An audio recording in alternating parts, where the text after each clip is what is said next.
Olá pessoal, aqui quem fala é Euclides Vasconcelos, professor de História e Geografia, e a partir dessa segunda-feira, pelas próximas semanas, um rosto fixo aqui no canal do meu amigo Jones Manuel. Vocês, melhor do que ninguém, estão cientes do novo momento que o canal vem passando. Há pouco tempo inaugurou-se o programa, que já é um sucesso, o Manhã Brasil, todos os dias de manhã, um giro de notícias fixo, com o meu amigo e agora companheiro de trabalho, Mauro Lopes. Há poucos dias atrás inaugurou-se também o quadro do meu amigo Eribaldo Maia sobre filosofia e cultura pop.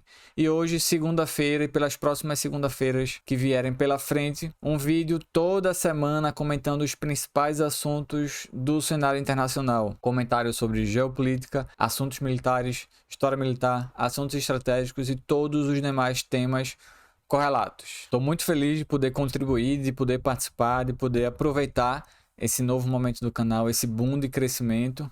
E espero que todos vocês gostem desse quadro fixo que a gente vai ter agora todas as segundas-feiras para comentar de um ponto de vista crítico, para comentar de um ponto de vista revolucionário os assuntos do cenário internacional. Porque no final das contas, como diz uma frase que eu adoro sempre citar, a guerra é muito séria para ficar nas mãos dos generais.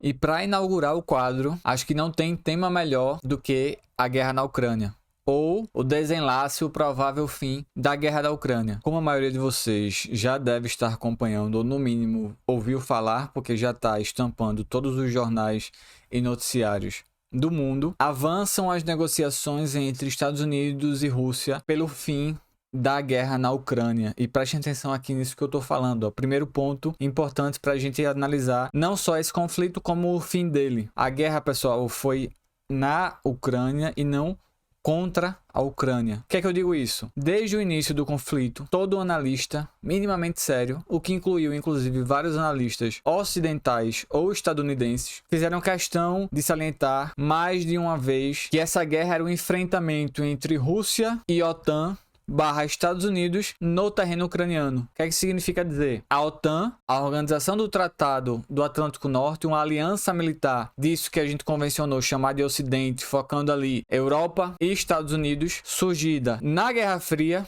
para combater a União Soviética. Cai a União Soviética, a OTAN continua existindo. Cai a União Soviética e a OTAN começa a se expandir em direção à Rússia. Esse tema sempre foi um tema espinhoso, esse tema sempre foi um tema delicado. Ironicamente, por um bom tempo, a Rússia, por um bom tempo tentou entrar na OTAN. Pós-queda da União Soviética, pós-desmantelamento da União Soviética em várias repúblicas, uma das coisas que a gente viu operar na geopolítica a nível mundial foi essa tentativa de aproximação da Rússia com o Ocidente. Tentativa nesse sentido aqui de aliança militar, ou melhor dizendo, da Rússia tentando entrar no clube das grandes potências do Ocidente, nesse novo cenário pós-Guerra Fria, mas nunca foi aceita. As razões disso a gente vai ter que comentar em outro momento e que remetem, inclusive, à geopolítica mais dura, às teorias clássicas da geopolítica que consideram e olham para a Rússia como um inimigo a ser desmantelado. Essa é a única coisa que explica que, no pós-queda da União Soviética, a Rússia tenha se arrastado atrás do Ocidente, implorando para compor o clube de amigos e não tenha sido aceita. Não tendo sido aceita nesse clube, a expansão da OTAN em direção ao território russo, que continuou nos anos pós-queda da União Soviética, passou a ser uma ameaça ao território russo, ao Estado russo. E onde é que entra a Ucrânia nisso tudo? O motivo principal para a invasão da Ucrânia por parte da Rússia era as sinalizações e as aproximações entre Ucrânia e a OTAN, com mais de uma sinalização de que o país poderia compor a aliança ou que o país poderia abrigar armamentos, tropas ou coisas correlatas, inclusive mais de uma vez mencionando a possibilidade de alocar mísseis capazes de transportar ogivas nucleares no território ucraniano, que é vizinho do território russo. Diante dessas sinalizações, tentativas e flertes da OTAN com a Ucrânia, a gente precisa lembrar do que falou um prussiano quase 200 anos atrás, Clausewitz, o clássico da teoria militar. Pessoal, a guerra é política por outros meios. A guerra é a continuação da política por outros métodos. Essa máxima, que muita gente acaba esquecendo quando estoura um conflito, essa máxima precisa estar sempre na nossa mente quando a gente vai avaliar uma guerra, uma ameaça de guerra, negociações e também um cessar-fogo, como é o caso da Ucrânia agora. Por que é que a Ucrânia não senta na mesa de negociação pelo fim da guerra que acontece no seu território?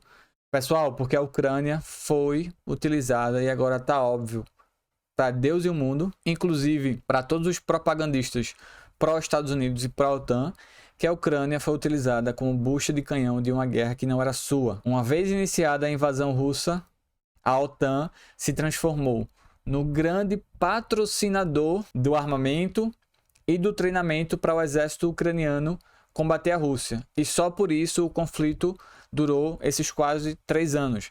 Vamos lembrar que lá atrás, nas primeiras semanas de conflito, tinham tropas russas em Kiev, na capital da Ucrânia. A incursão terrestre não tinha chegado até Kiev, mas haviam tropas russas em Kiev, tropas de assalto, tropas especiais, paraquedistas e por aí vai. As tropas russas presentes em Kiev foram retiradas por um primeiro acordo entre Kiev e Moscou, um acordo que depois foi mandado às favas e a guerra continuou por interferência direta dos Estados Unidos e da OTAN, que patrocinou essa guerra até o último momento. Ou melhor dizendo, patrocinou essa guerra até que não fosse mais interessante para si mesmo. E aqui a gente entra, pessoal, em outro ponto importante. Por que os Estados Unidos deram esse cavalo de pau, giraram 180 graus na sua política para com a guerra na Ucrânia? Nas entrevistas que eu fui convidado a dar depois da eleição de Trump nos Estados Unidos, o tema da Ucrânia sempre aparecia, ou melhor dizendo, o tema da Rússia sempre aparecia. E, por consequência, o tema da guerra. Em todas essas entrevistas eu fui firme em dizer, olha, a tendência é que agora, a partir da eleição de Trump, os Estados Unidos se concentrem em um único front, em uma única frente de batalha, em um único combate, que é contra o seu inimigo principal, que está lá, ó, na Ásia, beirando o Pacífico, que é a China. E aqui, pessoal, tá a chave para entender a razão desse esforço dos Estados Unidos agora sob a administração Trump para encerrar essa guerra de uma vez por todas. Trump não está sendo enganado por Putin. Trump não é burro. Trump não é um agente russo nos Estados Unidos. Pelo amor de Deus, não vamos ficar repetindo isso. Não se trata aqui de considerações de tipo individual, embora o indivíduo que lá esteja considerando que está na cadeira e com a caneta mais poderosa no mundo nas mãos faz alguma diferença. Mas aqui, pessoal, a gente está falando de geopolítica, a gente está falando de relações entre estados e a gente está falando de relações e negociações entre as duas maiores potências nucleares do mundo,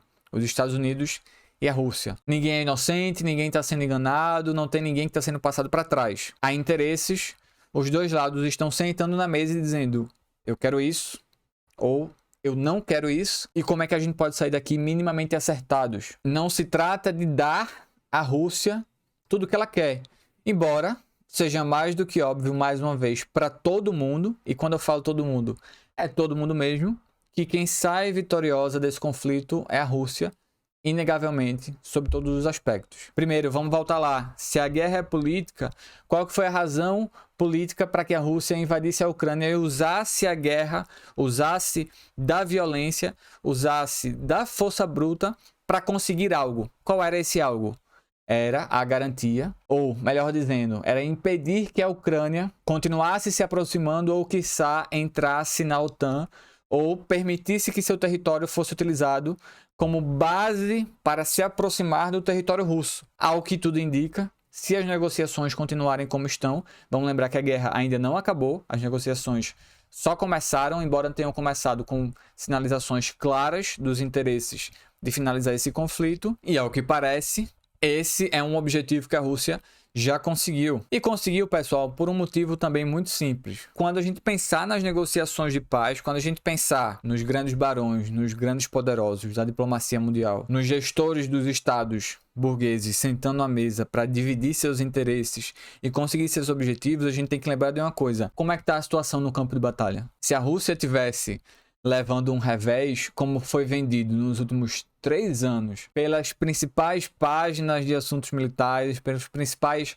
analistas de geopolítica da internet, todos eles, né, esses grandes analistas em termos de alcance, todos eles indiscutivelmente alinhados aos interesses dos Estados Unidos e da OTAN, nem se esforçam para esconder. Nos últimos 3 anos, todos esses senhores foram unânimes em dizer que a Ucrânia estava vencendo, que a Rússia estava recuando, que a Rússia estava perto do esgotamento, que é um absurdo, porque qualquer um que tenha estudado meia hora de história da Rússia sabe que em conflito nunca é a Rússia que se esgota, pelo contrário. Aqueles que acabam enfrentando ou ousando uma invasão, uma incursão sobre o território russo, são eles que se esgotam. Vamos lembrar 2 clássicos, 2 exemplos principais: Napoleão e Hitler. Se a gente quiser pegar um exemplo no meio do caminho, vamos lembrar da incursão das potências imperialistas no território russo pós-Revolução Russa. Cerca de 20 países montaram uma coalizão. A Revolução Russa, a primeira revolução socialista da história, conseguiu um feito inédito, que unificou aqueles que antes estavam combatendo na Primeira Guerra Mundial, unificou essas potências imperialistas para que eles fizessem o quê? Derrubassem o primeiro regime socialista da história humana. Conseguiram? A história já dá a resposta. Não conseguiram. A União Soviética se transformou no primeiro baluarte do socialismo a nível mundial. Mas então vamos focar nisso aqui, ó. Apesar de, nos últimos 3 anos, todos os principais analistas de geopolítica, todas as principais páginas de assuntos militares terem passado os 3 anos salivando quando falava desse conflito, salivando quando falava que a Rússia estava recuando, salivando quando falava sobre uma nova ofensiva ucraniana que iria virar os rumos da guerra, qual é o cenário que a gente tem hoje, pessoal? Cerca de 20% do território ucraniano já foi conquistado, já foi tomado pelo território russo. Isso para a gente nem falar na Crimeia lá, que já foi anexada anos atrás. Então, a indiscutível superioridade russa no terreno acaba se refletindo também nas negociações na mesa entre os Estados Unidos e a Rússia. Se fosse possível vencer a Rússia no território ucraniano, essas negociações não estariam acontecendo como estão acontecendo agora, tá? Então, vamos focar nisso, vamos pensar nisso. As negociações só estão sendo tão favoráveis à Rússia porque, no terreno, as melhores condições até agora são as condições da Rússia. E eu arriscaria dizer o seguinte, vamos lembrar, a guerra não acabou, não há cessar-fogo. Iniciaram-se as negociações para um cessar-fogo e para o fim dessa guerra. Se eu fosse arriscar alguma coisa, sempre pensando que as projeções em termos de geopolítica são perigosas, porque a gente não tem acesso a todas as informações, as coisas acontecem muito rápido e pode ser que amanhã aconteça uma coisa que contrarie algum desses pontos aqui. Pelo simples fato de que eu não estou nas mesas de negociação, eu não sou uma mosquinha, por mais que eu quisesse ser, para estar agora lá no Kremlin ouvindo algumas conversas, ouvindo algumas conversas lá em Washington. Não estou. Se eu fosse arriscar alguma coisa, ou melhor dizendo, vamos tirar a palavra arriscar. Se eu fosse um conselheiro do Estado russo, se eu fosse alguém envolvido na tomada de decisão desse episódio, minha sugestão, pensando única e exclusivamente aqui no cenário das negociações, seria aproveitar o momento da fragilidade da Ucrânia, aproveitar o momento de desmoralização da Ucrânia para lançar alguma ofensiva no terreno que fizesse com que a posição russa tivesse ainda mais fortalecida nas mesas de negociação. Embora isso sequer seja necessário, né, pessoal? Porque aqui a gente entra num ponto importante também. Falei em desmoralização da Ucrânia. Esse conflito desmoraliza não só a Ucrânia, mas deixa explícito para o resto do mundo o quão impotente nas grandes questões é a Europa hoje. A partir do momento que ficou claro que as negociações para o fim da guerra não envolveriam a Europa, a gente viu, pessoal, um continente inteiro esperneando e mostrando uma única coisa: impotência. Eu tenho certeza que a guerra na Ucrânia foi o episódio da política recente que escancarou ainda mais aquilo que a gente pode chamar de soberania tutelada do continente europeu. Embora os países europeus, parte deles sejam potências nucleares, parte deles tenham suas próprias políticas internas e externas com relativo grau de independência, tenha seus interesses fora do continente, embora ainda seja um continente imperialista, não vamos esquecer disso, desde o fim da Segunda Guerra Mundial, a Europa é um país militarmente ocupado pelos Estados Unidos. E por isso que eu falo em soberania relativa. Não são os Estados Unidos que apitam em todas as questões da política interna e externa da Europa. Mas quando essas questões também dizem respeito a interesses estadunidenses, são os Estados Unidos que apitam. E pronto. A Ucrânia mostrou isso mais do que nunca. Depois da primeira ligação entre Trump e Putin para conversar sobre a Ucrânia, logo em sequência o que é que veio? Veio a Conferência de Munique no final de semana, do dia 14 ao dia 16 de fevereiro. A Conferência de Segurança de Munique, que acontece desde a década de 60 do século passado, desde os anos 1960, é uma conferência que reúne os países europeus, melhor dizendo, é uma conferência que foi criada para reunir os países da OTAN em suas discussões contra a União Soviética. Cai a União Soviética, acaba a Guerra Fria, a OTAN continua existindo, a Conferência de Munique continua existindo e agora incluindo outros países, países do leste europeu que antes não eram parte da OTAN e por aí vai. Nessa edição da Conferência de Munique, que inclusive contou com observadores brasileiros, observadores chineses, eles chamam outros países para observar as discussões. Nessa conferência, o grande tema, como não poderia ser diferente, foi a Ucrânia. E o grande tema sobre a conferência foi o banho de água fria que o vice-presidente dos Estados Unidos deu nos líderes europeus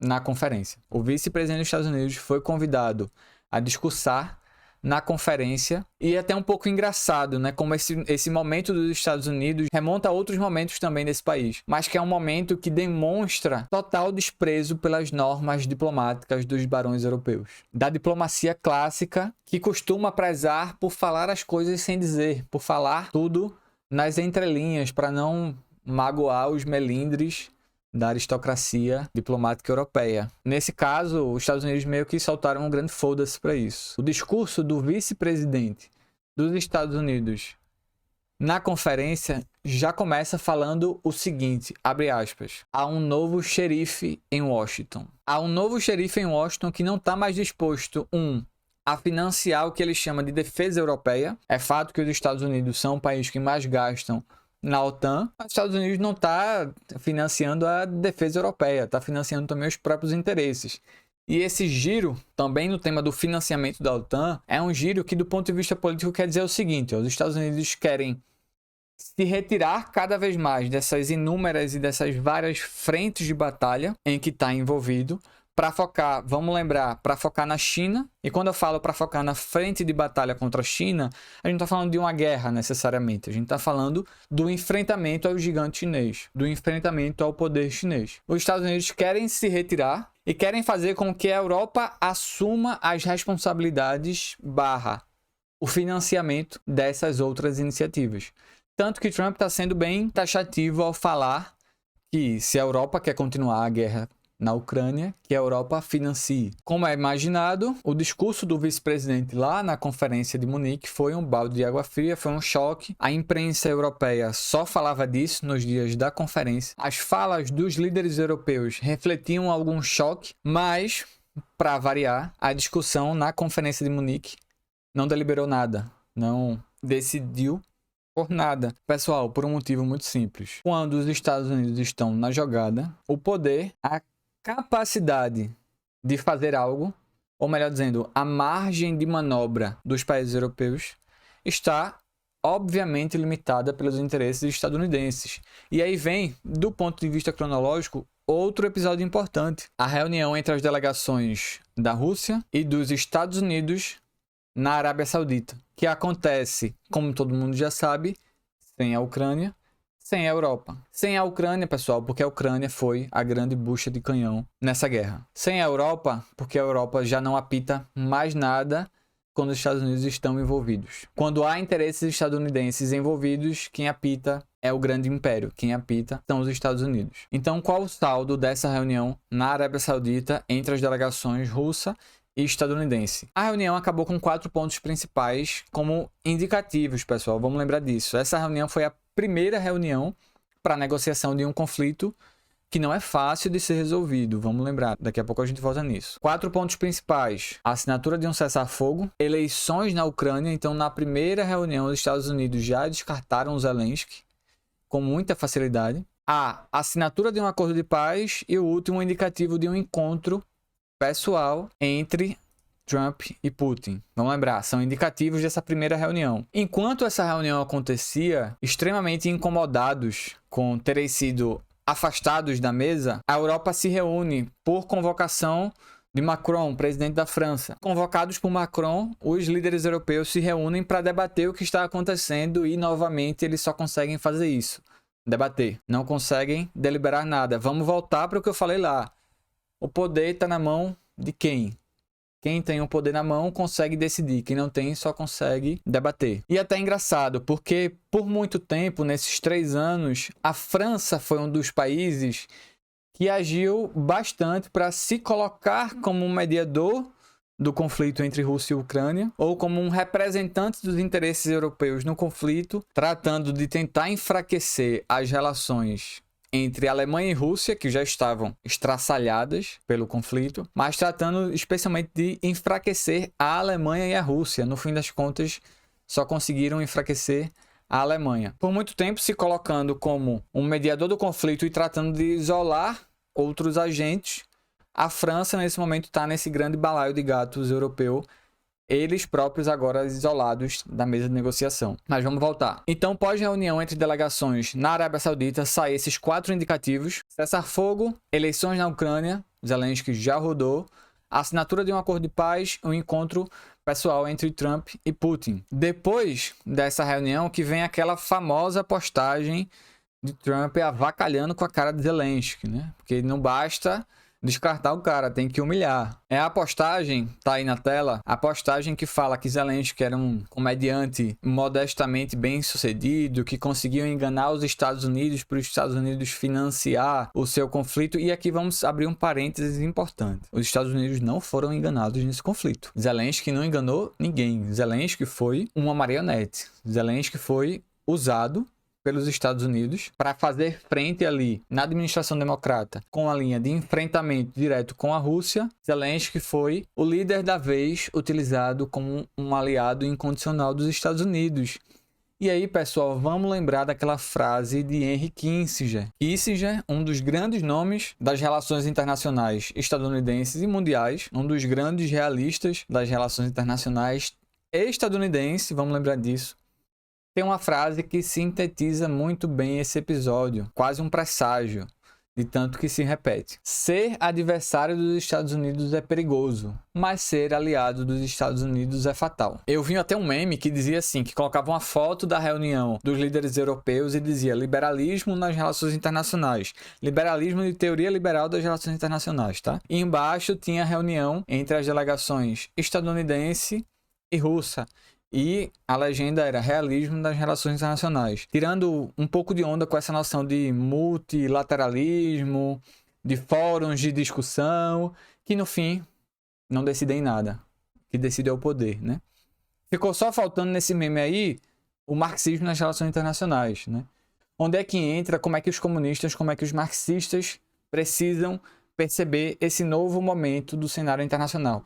Qual o significado político dessa reorganização das peças de xadrez? E aqui a gente volta para um ponto que eu já mencionei no início. Pessoal, ao analisar episódios como esse, não se trata de analisar do ponto de vista moral ou individual um ou outro líder. Trump não está sendo enganado por Putin. Trump e os Estados Unidos têm seus interesses muito claros em tudo o que faz. Vamos tomar cuidado com essa noção de que a Rússia é o grande... é quase uma reedição do grande irmão, né?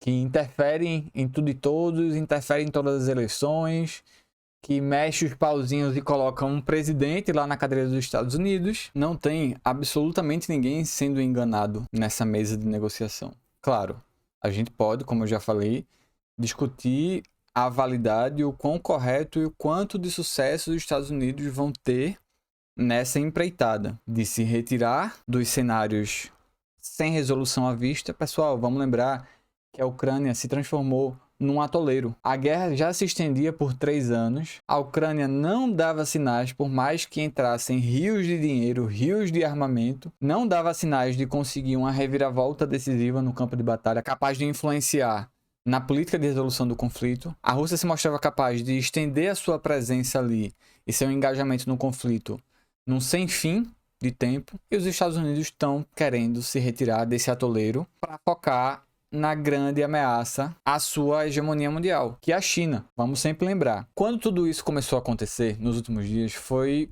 muito engraçado observar o quão perdidas ficaram as páginas de militarismo, de assuntos militares na internet, todas elas indiscutivelmente alinhadas aos Estados Unidos e à OTAN. Depois de alguns dias sem saber o que fazer, já que o briefing do Departamento do Estado não tinha descido ainda, uma fração dessa galera partiu para uma teoria do que estava acontecendo que nem vingou, mas que era a teoria de que o Trump estava querendo afastar Putin da China e que por isso estava se reaproximando e limpando a lambança dos democratas no seu enfrentamento contra a Rússia. Essa teoria, essa versão acabou nem vingando, essa narrativa, né? Eles adoram essa palavra. Essa narrativa acabou nem vingando.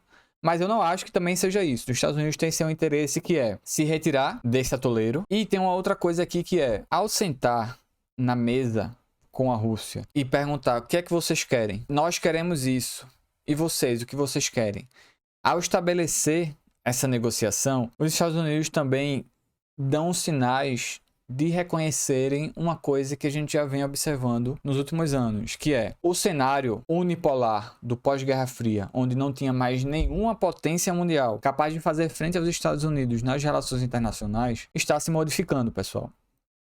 Esse momento unipolar foi uma exceção na história humana, foi uma exceção nas relações internacionais, nas relações entre os estados. O lugar comum sempre foi a existência de mais de uma potência ou de potências que eram potências regionais capazes de reivindicar seus interesses. Pós-queda da União Soviética, os Estados Unidos se revelam a única e incontestável potência mundial. Esse cenário já está se modificando. E aí, muito cuidado quando a gente pensa isso. Por que eu digo que tem que ter muito cuidado? Nem a Rússia, nem a China fazem frente ou são equivalentes ao que é os Estados Unidos. Do ponto de vista de capacidade de projeção de poder, de interferência imperialista, de interferência e dominação econômica, os Estados Unidos ainda são a grande potência imperialista do mundo. Isso não significa dizer que não haja outras potências regionais com seus próprios interesses se fortalecendo cada vez mais. O exemplo mais óbvio nesse caso é o exemplo russo, que já se reergueu, hoje a gente vê isso também de maneira incontestável, já se reergueu do esfacelamento pós-queda da União Soviética. Então, do mesmo jeito que a guerra do Iraque é utilizada, por exemplo, para ilustrar isso que se chamou unipolaridade, ou de intransigência dos Estados Unidos, que não ouviam, entre aspas, né, como se precisasse ouvir, não precisavam, não tinha ninguém que fazia frente a eles, que não ouviam a comunidade internacional, que não ouviam a ONU, que tomava suas ações de maneira unilateral, a gente já pode considerar com toda a certeza que a guerra na Ucrânia é o exemplo mais cru, mais acabado, mais bem desenhado no momento presente de que o cenário unipolar já não existe mais. Novamente, a gente vai discutir em outro momento sobre isso que se chama multipolaridade. Dizer que o cenário unipolar já não existe mais não é dizer que há outras potências que equivalem aos Estados Unidos no mundo, mas há outras potências com seus próprios interesses, com suas próprias aspirações, com suas economias assumindo cada vez mais um caráter também imperialista para com os países com que se relacionam. E essa foi uma grande polêmica no início da guerra. Essa guerra é uma guerra puramente defensiva da Ucrânia contra a OTAN. Essa guerra é uma guerra puramente agressiva da Rússia contra a Ucrânia. Essa guerra é uma guerra interimperialista entre potências com interesses imperialistas diversos, a Rússia e a OTAN/Estados Unidos. Qual que é o caráter desse conflito? Esse foi o grande debate no início da guerra. Eu acho que o cenário das negociações do fim do conflito dá uma pista do seu caráter. Quando a gente vê duas potências se sentando para negociar quem fica com qual parte de um país que foi palco de um conflito, e aqui sem tratar a Ucrânia como um país coitadinho que virou só bucha de canhão. Vamos lembrar que o regime ucraniano é um regime de caráter fascista. E a própria guerra fortaleceu cada vez mais os grupos abertamente fascistas e abertamente nazistas que existem na Ucrânia. Vamos dar um Google aí no Batalhão Azov, que foi incorporado ao exército ucraniano e vai sair dessa guerra com a experiência de batalha que poucos grupos de extrema-direita no mundo têm. A própria guerra da Ucrânia se transformou num campo de treinamento para grupos de extrema-direita do mundo inteiro que se ofereceram como voluntários para lutar no exército ucraniano e lá adquiriram experiência de combate. Isso vai dar muito o que falar ainda. Essas pessoas vão voltar para os seus países de origem e a gente ainda vai ouvir falar bastante nesses grupos. Mas quando a gente vê a Rússia e os Estados Unidos sentando numa mesa para negociar o fim do conflito num caráter quase de divisão de riquezas. Quase não, vamos considerar que Trump está reivindicando, os Estados Unidos estão reivindicando abertamente o controle das terras raras e dos recursos minerais da Ucrânia como uma compensação pelo dinheiro que os Estados Unidos gastaram na guerra. Vejam, a OTAN e os Estados Unidos provocaram essa guerra. A Ucrânia foi destruída, um sem número de vidas foram perdidas e agora o país corre o risco de sequer existir como um Estado como existia antes do conflito. Parte do território será anexado à Rússia porque já está conquistado. Parte do território, ou melhor dizendo, parte das riquezas vai ser cedida aos Estados Unidos. Alguma coisa Zelensky vai ter que ceder e, muito em breve, ao que tudo indica, Zelensky sai de cena em nome de novas eleições na Ucrânia. E essa parte talvez seja a mais irônica de todas. Na primeira reunião, os Estados Unidos já rifaram o seu grande aliado em contexto dos últimos 3 anos. Fica a lição para todos aqueles que acham que é possível se aliar ao imperialismo e sair intocado daí. É possível se aliar, só não é possível sair intocado. Então é isso, pessoal. O vídeo já se estendeu mais do que eu esperava. Bastante coisa ficou de fora, mas eu espero que a gente tenha conseguido pelo menos pegar as linhas mestras desse novo momento. Que a gente tenha conseguido entender as principais razões por trás dessa negociação e, o mais importante, que a gente fique atento aos próximos dias, porque algo pode mudar, bastante coisa nova vai acontecer e as consequências desse tratado de paz que se encaminha ainda não estão dadas. Então é isso, pessoal. Se você viu até aqui, dá a tua opinião, comenta aqui embaixo, fala o que achou, indica assuntos que tem interesse que a gente comente aqui no quadro. E até a próxima segunda-feira. A gente se encontra novamente todas as segundas aqui no canal do meu amigo Jones Manuel. Um abraço.